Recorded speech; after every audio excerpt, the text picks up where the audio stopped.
आपल्या बरोबर शंभूराजजी देसाई आहे. सर, कसा वाटला आजचा मेळावा आणि एकनाथ शिंदे यांनी जे आदेश आणि ज्या सूचना दिलेल्या आहेत, जे भाषण केलं, कसं वाटलं?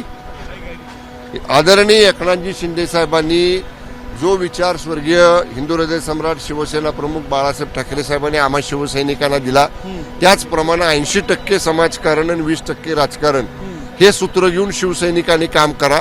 आणि त्याचा प्रत्यय आपल्याला आजच्या दसरा मेळाव्यामध्ये शिवसेनेचा आला. कारण ग्रामीण भागातले सगळे शिवसैनिक हे शेतावर आहेत, फील्डवर आहेत.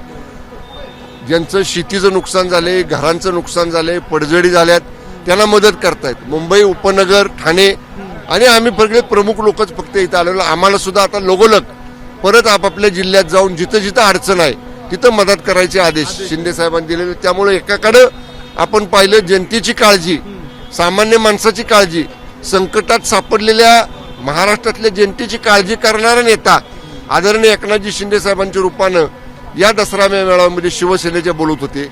आणि तिकडे जर आपण पाहिलं असेल तर टीका, टोमणे याच्याशिवाय दुसरं काही ऐकायला मिळालं नाही. नाव न घेता टीका केलेली आज पुन्हा एकदा एकनाथ शिंदे यांच्यावर आणि मुख्यमंत्र्यांवर जास्त टीका केली, मदत मिळत नाही असं त्यांनी आरोप केला. मला काय म्हणायचंय, ह्यांना टीका करण्याशिवाय काही जमतच नाही. मी एक विचारतो, कुणाचा त्यांचे ज्या नेत्यांनी आज तुमच्या राऊतनी भाषण केलं, राऊतांच्या पायाला नगभर तरी चिखल लागला का शेतकऱ्याच्या बांधावला? कधी शेतकऱ्याच्या बांधावर राऊत कधी गेले का?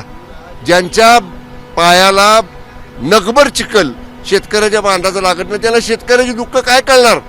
ईसी चेंबरमध्ये बसायचं. माननीय गुलाबराव पाटील साहेबांनी भाषणात सांगितलं तसं बूम पुढं आले की सकाळी 10 वाजता भोंगा चालू करायचा. जेवढा रिचार्ज मारलाय तेवढा संपला की भोंगा बंद करायचा. ह्याच्याशिवाय दुसरं त्यांना काही जमत नाही. आणि म्हणून त्यांनी टीका करू द्या, आम्ही त्यांच्या टीकेकडे लक्ष देत नाही. आम्हाला आदरणीय शिंदे साहेबांनी जे सांगितलं की अडचणीतल्या लोकांना मदत करा, त्याप्रमाणे अडचणीतल्या लोकांना मदत आम्ही करत राहणार. आणि तोच विचार शिवसेनेचा आदरणीय शिंदे साहेबांनी आज दसरा मेळाव्यातनं दिलेला आहे. महेंद्र थोरात बोलतात की आम्ही रायगडमध्ये स्थानिक स्वराज्य संस्थांमध्ये युती करणार नाही तटकरेंबरोबर, कारण की ते उभाटाला मदत करतात. या बाबतीत स्थानिक आमदार म्हणून जरी आमदार थोरवे साहेब काय बोलले असले तरी सुद्धा या संदर्भातला निर्णय शिवसेनेचा निर्णय आदरणीय शिंदे साहेब घेतील.